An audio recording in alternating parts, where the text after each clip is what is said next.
On August 8, 1974, exactly 50 years ago today, a beleaguered President Richard M. Nixon entered the Oval Office, stared into a television camera, and performed an act that still echoes in today's political world. He resigned the presidency. Nixon's face was solemn, his voice steady, but laden with the weight of the moment. By taking this action, I hope that I will have hastened the start of that process of healing which is so desperately needed in America, he declared during his primetime address. Let's rewind a bit. The Watergate scandal had been unraveling for over 2 years. It started with a break-in at the Democratic National Committee headquarters at the Watergate office complex in Washington, D.C. in 1972. What seemed like a minor political burglary turned into a full-blown scandal that shook the American political landscape. Investigations revealed a trail of corruption, deceit, and abuse of power leading directly to the White House. The infamous tapes, the smoking gun, exposed Nixon's involvement in the cover-up. The pressure mounted and his support crumbled. On the brink of impeachment and facing almost certain removal from office, Nixon chose to resign. It was a decision that stunned the nation and the world. But why was this moment so significant? Nixon's resignation marked the first time a U.S. president had ever resigned from office. It was a turning point that redefined the relationship between the executive branch and the American people.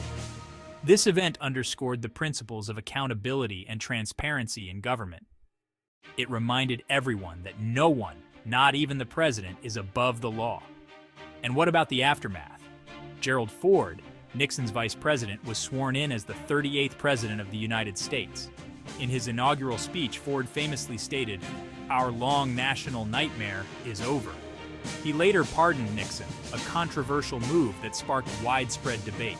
Nixon's resignation left a lasting scar on the American psyche, but it also prompted reforms. The War Powers Act, the Freedom of Information Act amendments, and campaign finance reforms were all steps taken to prevent such an abuse of power from happening again. In the broader scope of history, Nixon's resignation serves as a powerful reminder of the resilience of democratic institutions. It showed that the system, though tested, could hold powerful individuals accountable. Today, as we reflect on that pivotal moment half a century ago, we can appreciate the enduring strength and fragility of democracy. Nixon's resignation was more than just a political maneuver. It was a significant chapter in the ongoing story of America's quest for justice and integrity. So here's to remembering August 8, 1974, a day when history was made, a day that continues to teach us about the importance of accountability and the enduring power of the truth. Thanks for watching, and if you enjoyed this dive into history, don't forget to like, share, and subscribe for more fascinating stories from the past. Until next time, keep exploring history